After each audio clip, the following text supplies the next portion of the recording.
Alright, so step one of an oil change. Warm up your engine. You never want to do an oil change on a cold engine. Warm oil carries more contaminants out.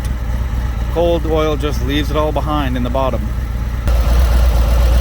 Step two, get the right filter socket. This is going to save your soul. I got mine from Harley because I knew it would fit, but I believe it is 46 millimeters.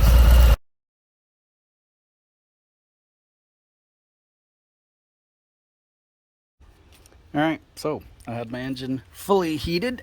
Went for a drive, got it warm. Now, just show you, okay, there, and there's the belt, there's the plug right there.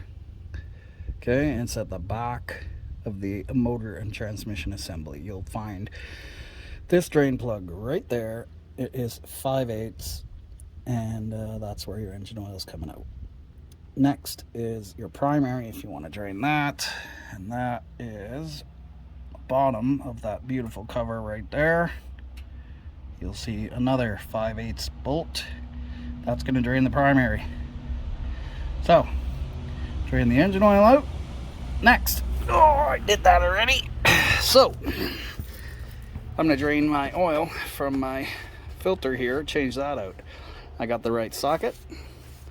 And I've come up with this solution to stop oil from going all over my bike. It is cardboard with laminated picture, and it's going to run the oil down there and then into my bucket. No oil should touch my bike.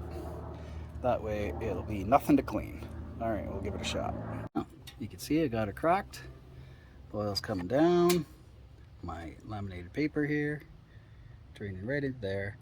None of it is touching my bike whatsoever. So I'll just spin that off. Again, no oil on my bike. Nothing touching my bike. Cleanup's going to be a breeze.